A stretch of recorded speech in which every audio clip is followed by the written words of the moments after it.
입니다. 아버지 하나님, 우리의 예배를 받아 주시옵소서. 또 예배를 드리며 하나님 앞에 예물을 드렸습니다.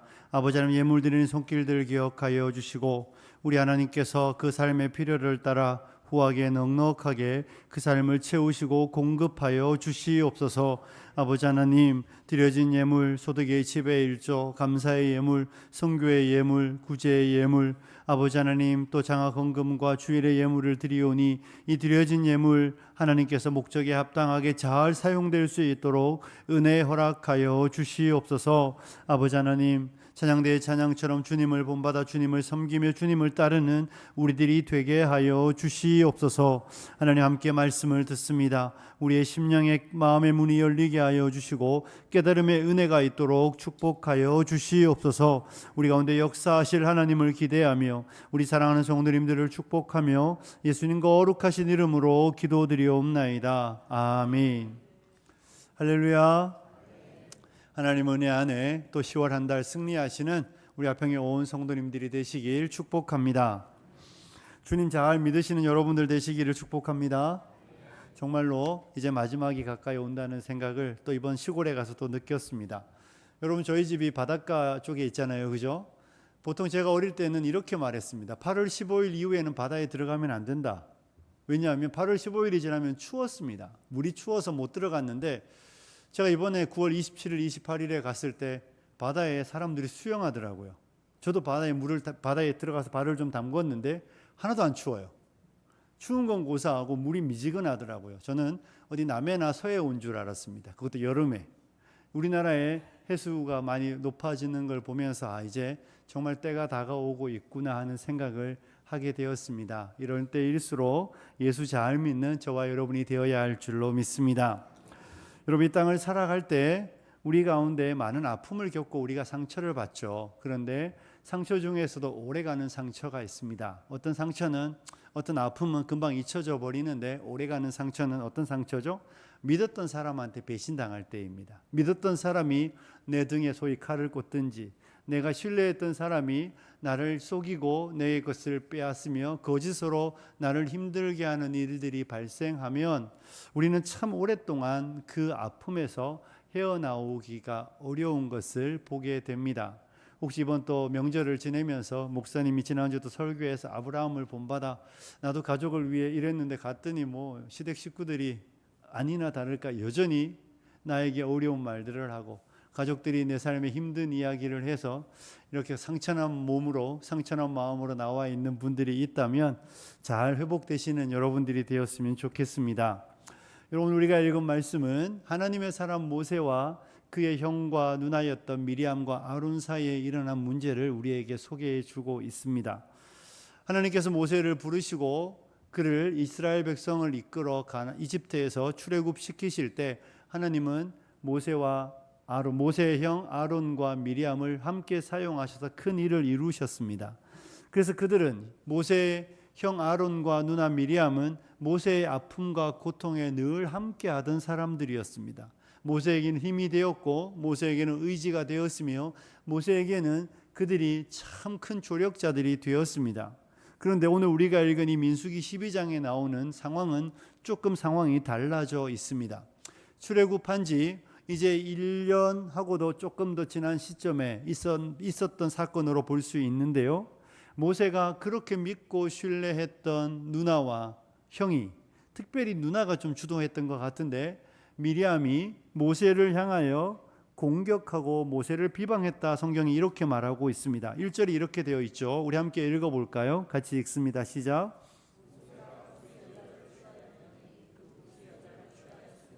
미리암과 아론이 모세를 비방하니라. 미리암과 아론이 모세를 비방했다. 미리암과 아론이 비방을 조용히 하진 않았을 것 같아요. 백성이 들을 수 있는 이야기들로 그들 가운데에 미리암과 아론이 모세를 비방하기 시작했던 것입니다. 그 원인은 이렇게 말하고 있습니다. 모세가 구스 여자를 취했기 때문이라고 말하고 있는데요. 어쨌든 이 구스 여자를 취한 본문은 조금 어려운 해석이 있습니다. 왜냐하면 어떤 사람들은 크게는 세 가지로 이해되는데, 하나는 모세가 십보라가 있음에도 불구하고 다른 구스 여자와 또 마치 우리에게 처벌 주듯이 결혼을 했다는 사람이 있고, 또 어떤 사람들은 십보라가 죽었기 때문에 모세가 구스 여자를 취했다는 사람들이 있습니다. 그런데 또 다른 해석은 여기서 말하는 구스는 보통 성경의 구스는 이디오피아를 가르치는데요. 여기 나오는 구스는 이디오피아를 말하는 게 아니라 미디안 땅에 있었던 한 지역인 구스 지방을 가르친다라고 이야기하는 사람이 있습니다. 만약에 세 번째 이야기를 취한다면 모세의 아내였던 십보라가 이스라엘 백성이 아니라는 것을 이유로 하여 미리암과 아론이 모세를 공격했다, 이렇게 이해하면 되겠죠. 첫 번째냐 두 번째냐 세 번째냐는 사실 중요한 사항이 아닙니다. 성경은 그에 대해서 밝혀주지는 않습니다. 중요한 사항은 무엇입니까? 미리암과 아론이 모세를 비방하기 시작했다는 것입니다. 그리고 그 명분이 무엇이었는가 하면 모세가 구스 여자를 취한 것을 핑계 삼아, 구실 삼아 그들이 모세를 비방하기 시작했다는 것이 성경이 우리에게 주고 있는 이야기죠. 사랑하는 성도 여러분, 모세가 그렇게 믿었던 형과 누나가 모세를 비방하고 있는 것을 봅니다. 왜 미리암은 모세를 비방하고 모세를 비난하며 그들이 모세에게 어려움을 주고 있을까요? 사실 성경 2절은 이렇게 말하고 있습니다. 그들이 이르되 여호와께서 모세와만 말씀하셨느냐 우리와도 말씀하지 아니하셨느냐. 이게 무슨 이야기예요? 야, 하나님이 우리하고도 이야기하지 않느냐. 하나님, 나도 지금 하나님의 말씀을 듣고 있는데 왜 모세만 하나님의 말씀을 듣는 것처럼 이야기하고, 왜 모세만 백성 중에 가장 높은 자리를 차지하고, 왜 모세만 사람들이 떠받들며 사람들이 그에게 집중하느냐. 그러니 모세가 가진 그 권위, 모세가 가진 그 권세, 모세가 가진 그 힘, 우리도 가질 수 있는 거 아니냐. 이와 같이 그들도 모세와 같아지고 싶어하는 욕심과 모세가 누리는 그것을 함께 누리고 싶어하는, 그런 대접을 받고 싶어하는 마음이 그들 안에 있었기 때문에 미리암과 아론은 모세의 결혼 문제를 이유로 모세를 비방하기 시작했던 것입니다. 중요한 건 그들이 모세를 비방하는 목적이 그들이 옳고 옳음을 자랑하는 게 아니라 나도 모세와 같이 그와 같은 권위 있는 사람이다, 나도 힘 있는 사람이다, 나도 모세와 같은 존경을 받기에 충분하다, 이런 욕심이, 이런 욕망이 그들 안에 생겼기 때문에 그들이 이 문제를 만들었다는 것입니다. 사랑하는 성도 여러분, 저와 여러분 안에 이 미리암이 가졌던 이 욕심과 욕망이 우리 안에 들어오기 시작할 때 우리 안에도 이런 문제들이 많이 생겨나는 것을 보게 됩니다. 여러분이 누군가와 갈등을 빚고 친했는데, 친구였는데, 가족이었는데, 한 팀이라고 생각했는데 나도 모르게 누군가와 경쟁 관계에 놓이고 누구와 갈등과 다툼을 일으킬 때 잘 보면 우리의 마음속에 생겨나는 욕심과 욕망 때문입니다. 내 안에 생겨나는 욕심과 욕망은 나와 너, 우리라는 관계를 끼워놓기 시작하고 나의 대적, 나의 원수, 내 편이 아닌 다른 편, 그리고 그를 비난하고 비방함으로 내가 더 나아지고 그의 것을 취함으로 더 욕심으로 인하여 내가 더 높아지고 더 많은 것을 얻으려고 하는 욕망이 우리 안에 생겨나면 우리도 다 미리암의 길을 갈 수밖에 없습니다. 그러므로 저와 여러분이 오늘 본문이 주로 다룰 내용은 다른 것이지만 첫 번째 여러분이 기억해야 되는 것은 내 안에 미리암이 생겨나고 있지 않은지는 잘 살펴야 한다는 것입니다. 내 안에 나도 모르게 미리암과 같은 욕망과 욕심이 생겨나면 우리도 모세를 비방하는 것처럼 형제를 비방하고 형제와 다투며 형제와 갈등을 일으키는 원인이 제공되는 것입니다. 그러므로 사랑하는 성도 여러분, 내 안에 미리암을 잘 죽이셔야 주님을 따라갈 수 있습니다. 내 안에 미리암을 잘 짓눌러야, 내가 내 욕망을 잘 다스리고 통제해야 우리가 누군가를 비방하며 싸우고 다투는 그 한가운데에 빠지지 않게 되는 것입니다. 저는 우리 사랑하는 성도님들이 내 안에 있는 미리암을 잘 정말 억눌러서 내 욕망을 잘 제어해서 갈등의 한가운데 있지 않는, 정말 권위를 인정하고 존중하며 세워주며 함께 더불어 잘 살아가시는 우리 성도님들이 되시길 주님의 이름으로 축복합니다. 그런데 여러분, 모세의 이야기를 오늘 주로 살펴보려고 하는데요, 형과 누나가 모세를 비방할 때 모세가 어떻게 행동했습니까? 모세의 행동은 잘 나오지 않는데 3절을 우리 같이 한번 읽어보겠습니다. 같이 읽습니다. 시작. 아멘. 이 사람 모세는 온유함이 이 땅에 있는 어떤 사람보다 더했다, 이렇게 말하고 있습니다. 여러분, 이 3절을 통하여 우리가 추측해 볼 수 있는 건, 모세는 그가 가진 힘과 그가 가진 권세와 그가 가진 권력으로 누나와 충분히 변론하고 싸워 이길 수 있었습니다. 모세는 그의 힘이라면, 그의 능력이라면, 그의 자리라면 모세를 비방하는 누나와 형을 어떻게 할 수 있는 자리였습니다. 그런데 모세는 그렇게 하지 않는 것이죠. 모세는 마치 자기가 죄를 지은 사람인 것처럼, 모세는 마치 자기가 아무 힘과 능력이 없는 사람인 것처럼 형의 공격에, 누나의 비난과 비방에 반응하지 않고 겸손하게 그냥 잠잠히 있었던 것을 우리는 성경을 통해 추측해 볼 수 있는 것입니다.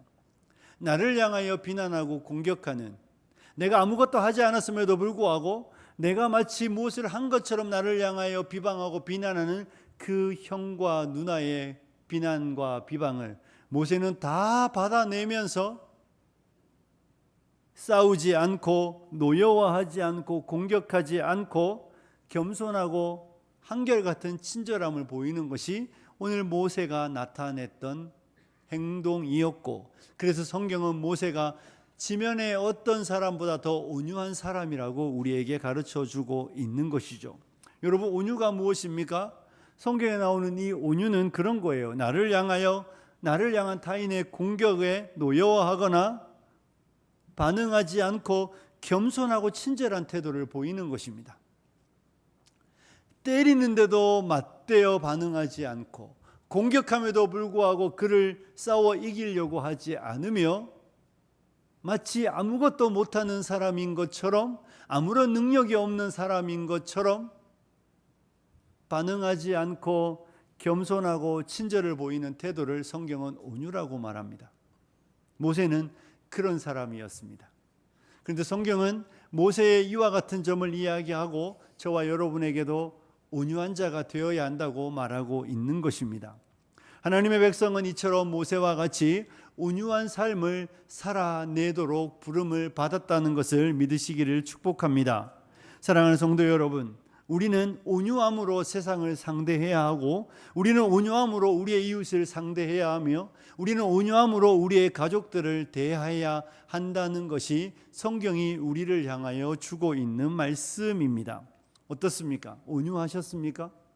여러분의 가족들과 여러분의 친구들과 여러분의 이웃들과 이 명절을 지내며 여러분은 나를 향한 비방과 나를 향한 비난과 내가 정말 하지 않은 행동들로 인하여 누군가가 나를 향하여 공격함에도 불구하고 온유하게, 모든 사람을 향하여 친절하게 그렇게 살아내셨습니까? 저는 우리 성도님들이 그런 성도님들이 참 되었으면 좋겠는데요. 그런 성도님 되시기를 축복합니다. 여러분, 사실 온유한 사람은 이렇게 보일 수 있어요. 바보처럼 보일 수 있습니다. 네 바보냐? 너는 속도 없냐? 아니, 어떻게 그런 말을 듣고 가만히 있을 수 있냐? 온유한 사람은 세상 사람들이 볼 때는 무능력해 보이고 무기력해 보이고 마치 정말로 아무것도 못하는 바보 멍청이처럼 보일 수 있습니다. 사람들의 눈에 온유한 자는 그렇게 보이죠. 대표적인 인물이 누구입니까? 우리 예수님이시죠. 예수께서 십자가 지실 때에 사람들이 채찍질하고 침뱉고 뺨 때리며 그를 향하여 십자가에서 내려오라고 비난하고 조롱하고 멸시를 그렇게 쏟아부으실 그때에도 우리 주님은 털 깎는 자 앞에서 잠잠한 어린 양처럼 아무 말씀도 하지 않으시고 그의 능력을 행하실 수 있음에도 불구하고 아무것도 못하는 분인 것처럼 그 모든 수치와 모욕과 멸시를 다 받아내셨습니다.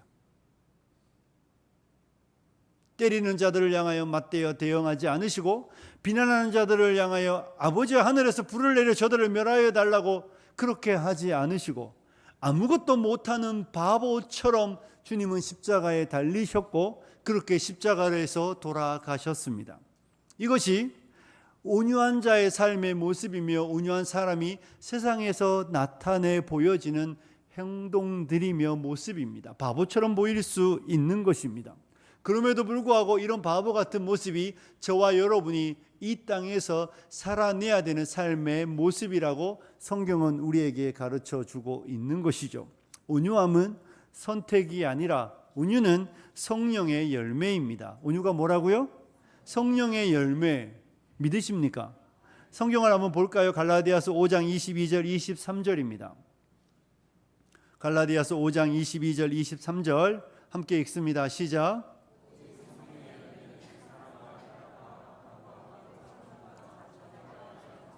충성과 온유와 절제니 이 같은 것을 금지할 법이 없느니라. 아멘.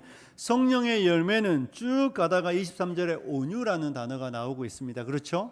성령께서 내 안에 역사하시면 온유가 내 안에 맺혀진다는 것입니다. 여러분, 온유는 성령의 열매입니다. 믿으시죠? 여러분, 우리가 예수를 믿는다는 표현을 할 때 예수를 믿는다, 이 표현은 내가 믿어 이렇게 말할 수 있지만 그 믿는다는 표현 안에는 이런 역사가 있었다는 것을 다르게 표현하는 방식입니다. 성령이 내 안에 오셨습니다. 그렇죠? 내 안에 성령이 오셔서 내가 죄인이라는 것을 알게 하여 주시고, 성령이 내 안에 오셔서 나를 위해 십자가에 달려 죽으신 하나님의 아들 예수 그리스도의 죽으심이 나의 죄 때문이라는 것을 깨달아 알게 하여 주심으로 인하여 내가 예수를 믿게 되는 것입니다. 나는 믿는다고 말하지만 그 믿음 안에는 역사한 놀라운 일이 있는데 성령이 내 안에 역사했기 때문에 나는 예수를 믿는 자가 된 것입니다. 그러니 이 성령으로 말미암지 않고는 누구도 예수를 주라고 고백할 수 있습니까? 없습니까? 없습니다. 예수를 믿는다고 말하는 모든 사람은 그 사람 안에 성령께서 역사하셨기 때문에 그의 입술의 고백이 예수 그리스도를 주라고 고백하게 되는 줄로 믿습니다. 그러니 성령이 내 안에 오셨으면 내가 예수를 고백합니다. 그런데 거기가 끝이 아니라 내 안에 계신 성령님은 내 안에서 일하십니다. 내 안에 계신 성령님은 내 안에서 역사하십니다. 여러분, 땅에 포도나무를 심으면 그 땅은 포도나무 안에 양분을 공급합니다. 엄청난 양분을 공급하여 그 포도나무가 포도 열매를 맺게 합니다. 그렇죠? 그래서 땅이 나쁘면 좋은 열매를 맺을 수가 없습니다. 나무의 힘으로 열매를 맺는 게 사실 아니에요. 나무의 힘이 아니라 토양이 좋으면 좋은 열매를 맺습니다. 우리가 기억해야 되는 사실은 온유는 우리 안에 있는 성령께서 역사하실 때, 성령이 내 안에 역사할 때 나타나는 결과물입니다. 성령이 내 안에 역사하시면, 성령이 내 안에 오셔서 정말로 내 안에 놀라운 역사를 이루기 시작할 때 우리 안에 성령의 열매인 온유가 맺히게 되는 것입니다. 그러므로 우리는 온유가 마치 누군가가 기질적으로 착한 사람, 그걸 온유라고 말하면 안 됩니다. 여러분 보십시오. 혹시 우리 부부들 앉아 계시는데 누가 좀 더 착하시죠? 다 이렇게 말할 거예요. 내가 착하다고. 저도 늘 그렇게 말해요. 내가 착하다고. 그런데 저희 안에는 그렇게 생각하지 않을 수도 있습니다. 누가 좀 더 착하니까 그 사람이 온유하다. 마치 태어날 때 갖고 온 기질이 온유를 말하는 것처럼 생각하면 안 됩니다. 태어날 때 가진 기질은 누가 누구보다 좀 더 착할 수는 있습니다. 제가 김현수 목사보다 착하다는 게 확실합니다. 제가 분명히 알아요. 우리 김 목사님이 성질이 좀 더럽더라고요. 그런데 여러분, 성질이 좀 더럽다고 해서 저보다 뭐 많이 나쁘진 않다는 이야기예요. 지렁이도 밟으면 꿈틀한다고? 지렁이가 뭔 꿈틀하겠습니까? 그런데 지렁이도 밟으면 꿈틀해요. 그죠? 살아있는 사람도, 여러분, 온유는요, 우리 안에서 태어날 때 가진 기질을 말하는 거 아니에요. 그 사람도 그렇게 착한 사람이 화내는 거 보신 적 있습니까? 없습니까? 있잖아요.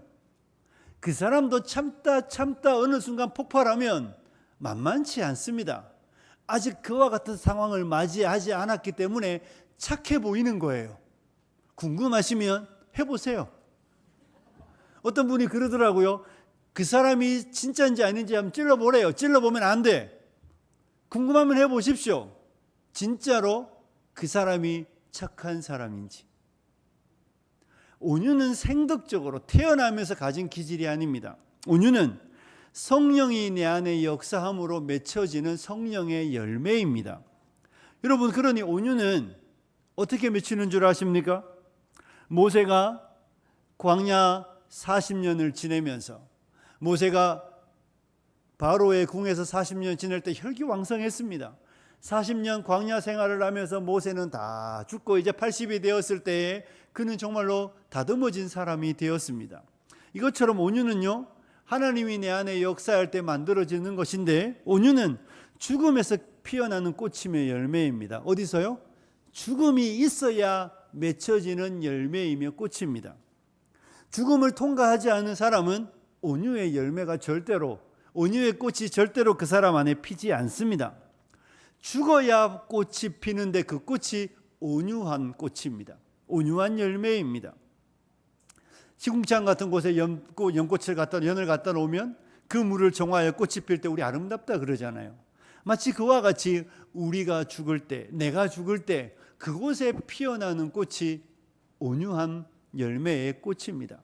그러므로 죽지 않는 사람은 절대로 온유한 열매를 맺을 수 있을까요? 없을까요? 없습니다. 내가 죽지 않는데 어떻게 온유의 열매가 맺히겠습니까? 두 사람이 왜 자꾸 싸울까요? 혹시 오늘 아침에도 싸우고 오신 부부 있지 않습니까? 명절에도 열심히 싸우신 분들이 있지 않습니까? 왜 계속 싸우죠? 우리는 다 이렇게 말합니다. 내가 옳아서 싸운다고. 나는 언제나 옳으니까, 나는 언제나 틀리지 않으니까, 내가 화를 내는 건 당연하고, 내가 노여워하는 건 당연하고, 내가 그렇게 하는 건 당연하다고 말합니다. 그래서 똑똑한 두 사람은 계속 싸웁니다. 손바닥이 계속 마주치는 것 같은 것입니다. 그런데 한쪽 손바닥이 내려가 버리면 더 이상 소리가 나지 않는 것이죠. 우리가 싸우는 이유는 여전히 내가 옳다고 생각하는 내 자아가 살아있기 때문입니다. 자아가 죽지 않는 곳에 평화는, 자아가 죽지 않는 곳에 화평은 임하지 않습니다. 그래서 여러분이 계속해서 싸우는 자리에 있고 내가 누군가와 계속해서 갈등을 빚고 있으면 한 가지 확실한 거 있습니다. 아직도 살아있는 것입니다. 누가요? 내가 살아있기 때문에 싸움이 나는 거예요. 내가 아직도 죽지 못했기 때문에 계속해서 싸움의 현장에 내가 있는 것입니다. 물론 나는 언제나 이렇게 말합니다. 목사님, 저희 집에 한번 와보세요. 목사님도 화내실걸요? 목사님, 저희 집에 한번 와보세요. 목사님도 제 입장이 되시면 똑같이 행동하실 거예요. 물론 그럴 수 있습니다. 하지만 여러분, 죽지 않으면 싸움이, 죽지 않으면 갈등이, 죽지 않으면 화평은 없습니다. 온유는 죽을 때 맺히는 열매와 꽃이라는 사실을 기억하셔야 합니다. 그래서 여러분, 마귀가 제일 싫어하는 게 뭔지 아십니까? 성도가 죽는 거예요. 마귀는 사람이 자아의 죽음을 구하는 걸 제일 싫어합니다. 그래서 언제나 우리에게 이렇게 말하잖아요. 너는 그렇게 대접받으면 안 돼. 너는 그런 대접받으면 안 돼. 네가 왜 그러고 살아야 돼? 억울하지 않아? 화나지 않아? 왜 너 그렇게 대접받으며 살아야 돼? 하면서 마귀는 계속해서 우리의 자아를 부추기죠. 죽지 말라고, 죽으면 안 된다고, 죽으려고 할 때마다 마치 이 심폐소생술을 하듯이 수없이 많은 심폐소생술로 우리를 살려냅니다. 네가 왜 죽냐고, 네가 왜 그런 대접받아야 되냐고, 네가 왜 이런 비방을 받아야 되냐고, 네가 왜 그렇게 사람들로부터 조롱과 멸시를 받아야 되냐고, 네가 뭘 잘못했냐고. 그래서 마귀는 우리의 죽음을 용납하지 않습니다. 그래서 언제나 우리를 살아나도록 부추기죠. 마치 누군가가 더 나쁜 사람이라고, 누군가가 더 악한 사람이라고, 저 사람이 더 나쁘다고, 너보다 저 사람이 더하다고 이야기하고 우리의 자아를 계속해서 살려냅니다. 그런데 여러분, 그곳에는 평안은 없습니다. 그래서 마귀는 우리가 죽지 못하도록 계속해서 우리를 공격하고 우리에게 속삭이죠. 그럼에도 불구하고 마귀가 제일 무서워하는 건 우리가 죽는 것입니다. 우리가 죽으면 더 이상 우리를 공격할 이유가 없고 명분이 없습니다. 그런데 놀라운 사실은 우리가 죽는 그곳에 하나님의 능력의 역사가 나타난다는 것입니다. 여러분, 교회에 똑똑한 사람이 많으면 교회 일이 잘 될 것 같습니까? 교회에 능력 있는 사람이 많으면 교회 일이 잘 될 것 같습니까? 우리가 정말로 금메달을 따고 하나님께 영광을 이루면 우리 하나님이 영광을 막 받으면서 사람들이 교회에 막 몰려올 것 같습니까? 아니에요. 그렇게 높은 고지에 올라가면 교회가 대단해 보일 수 있는 것은 힘으로 찍어 누르는 것이죠. 기독교가 공인되고 기독교가 로마를 다 정복했는 줄 알았는데 여러분, 이슬람이 발흥하고 나자 놀라운 사실은 100년 안에 북아프리카 전체가 이슬람으로 변했습니다. 그들이 다 예수를 믿는다고 말했었는데, 그들이 다 예수를 신뢰하고 내가 예수를 나의 구주라고 말했던 그 땅이 100년도 안 돼요. 왜 그렇게 되었겠습니까? 기독교의 힘 아래에 있으니까, 기독교의 능력 아래에 있으니까 그 자리에 오르는 것이 그들의 출세의 길이며 성공의 길이었기 때문에 사람들은 다 예수 믿는다고 말했지만 그 힘으로는 세상을 정복하지 못했습니다. 교회가 힘있고 능력이 있는 사람이 많아지면 하나님의 교회가 이 땅에 영향력을 미칠 것이라는 생각보다 미련하고 어리석은 생각은 없습니다. 교회가 세상에 영향력을 미치는 유일한 길은 여기에 있는 모든 사람이 죽으면 됩니다. 여기에 있는 우리 모든 사람의 자아가 죽어버리면 그곳에 하나님의 놀라운 역사가 일어나게 되는 것입니다. 하나님의 사람 모세, 그는 죽었고 그는 온유하였으며 그 온유함으로 이 비방의 싸움을 승리하게 되는 것입니다. 사랑하는 성도 여러분, 여러분이 죽으셔야, 여러분이 죽고 내 안에 온유의 열매가 맺힐 때 우리는 비로소 예수를 본받는 자가 되는 것입니다.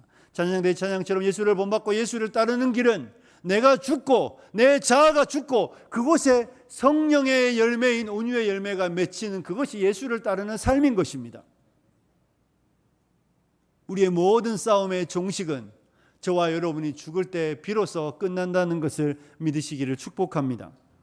자아가 죽으셔야만 우리는 이 땅에 화평을 가져올 수 있습니다. 내 자아가 죽어야만 우리는 이 땅에 평화를 만들어낼 수 있습니다. 저와 여러분이 죽어야만 우리는 그리스도 예수의 제자의 길을 걸어갈 수 있는 것입니다. 오늘 하나님의 사람 모세는 우리에게 그런 도전을 하고 있는 것입니다.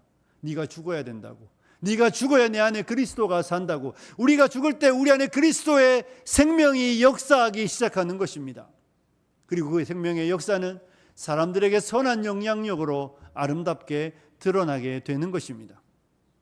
사랑하는 성도 여러분, 온유한 사람이 어떻게 삽니까? 보십시오. 모세는 그를 비방했던 미리암이 하나님의 나타남으로 인하여 나병이 걸리게 되었을 때에 13절 보십시오. 13절 이렇게 되어 있습니다. 함께 읽어볼까요? 시작.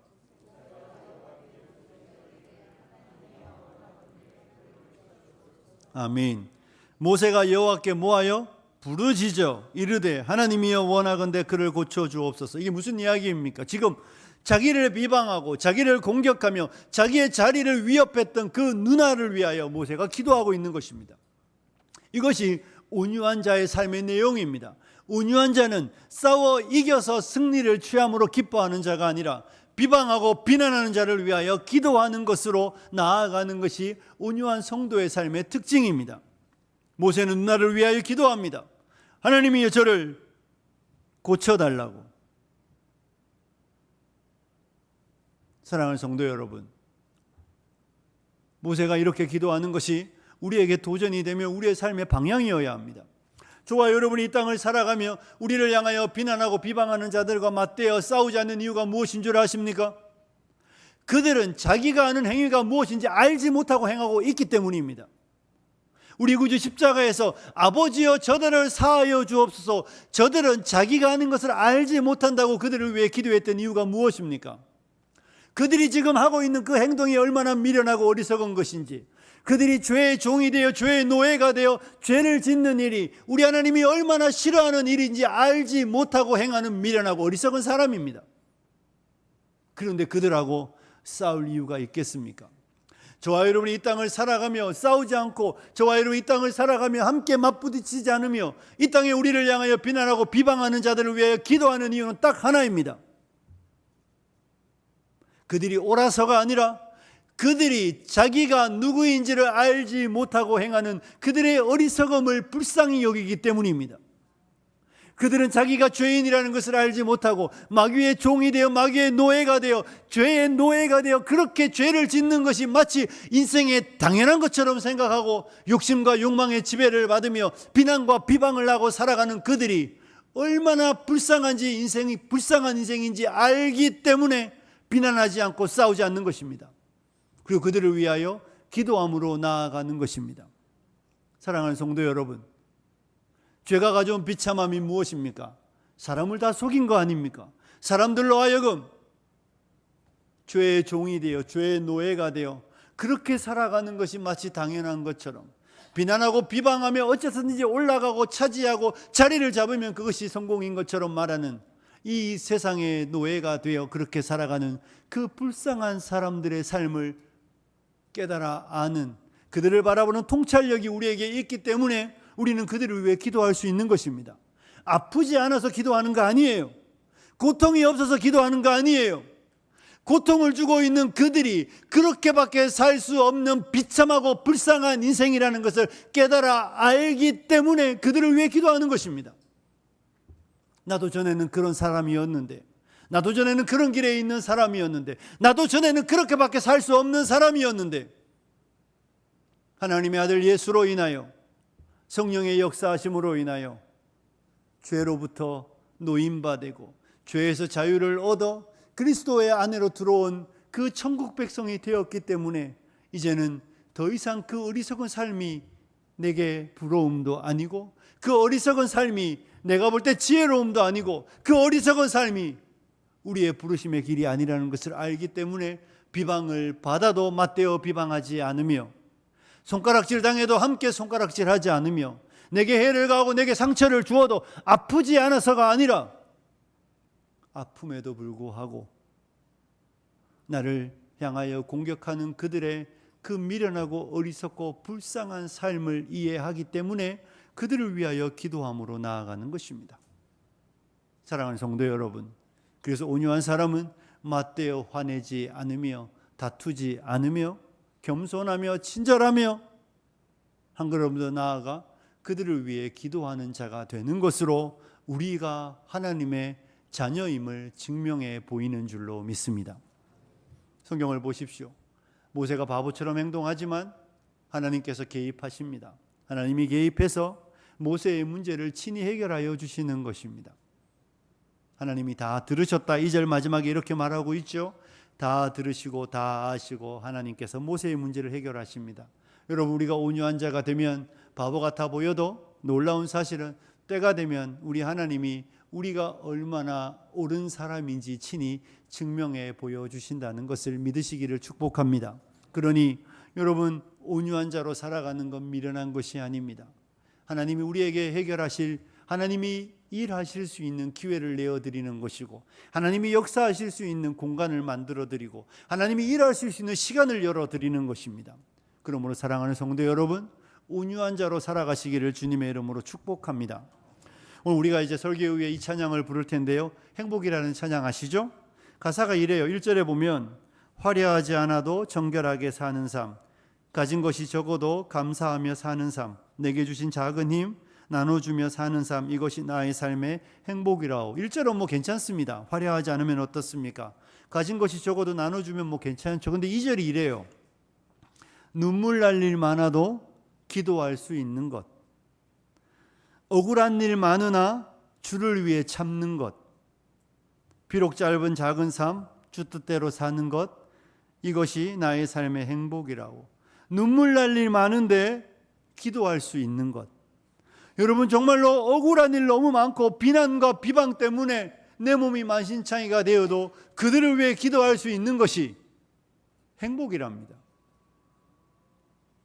억울한 일 당해서 어려운 가운데 놓이지만 주를 위해 참는 것이 행복이랍니다.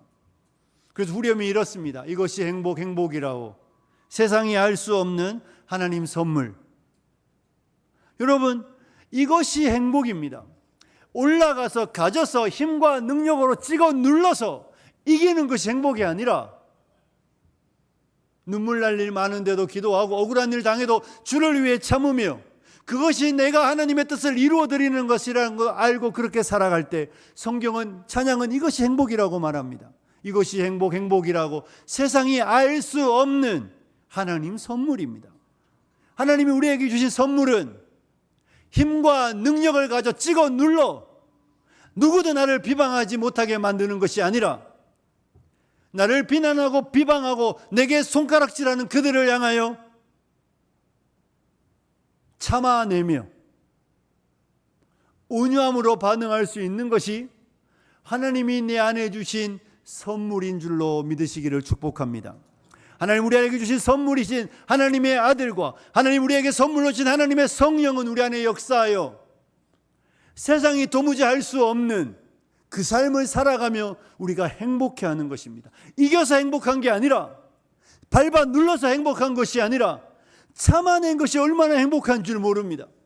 그들을 위해 기도할 수 있는 것이 얼마나 큰 행복인지 모릅니다. 성도는 그 행복을 누리는 사람입니다. 그래서 사람들은 바보냐고 멍청이냐고 너는 힘도 없냐고 너는 속도 없냐고 말할 그때에도 기도의 자리에서 앉으며 그들을 위해 기도하며 이렇게 기도할 수 있는, 세상을 이해하고 세상을 바라보고 사람들의 무지함과 어리석음을 깨달아 아는 그 이해가 있기 때문에 그들을 위해 기도하면서 아프지만 받은 은혜에 감사하며 눈물 흘리며 기도할 수 있는 우리가 얼마나 행복한 사람인 줄 아는 것입니다. 억울한 중에도 참아내며 이 참을 수 있는 것이 얼마나 큰 은혜인지, 와, 내가 이런 것도 받아낼 수 있는 사람이 되었다는 것이, 내가 이렇게 정말로 관대하고 내가 이렇게 너그러운 사람이 되었다는 것이 얼마나 감사한 일인지 몰라 행복함을 느끼는 것입니다. 이것이 성도의 행복인 것입니다. 사랑하는 성도 여러분, 이런 사람들이 있는 그곳에 하나님의 나라가 있는 것입니다. 그리고 그곳에 평화가 있으며 그곳에 기쁨이 있으며 그곳에 참된 만족이 있는 줄로 믿습니다. 여러분 안에 억울한 일이 있습니까? 주님을 생각하십시오.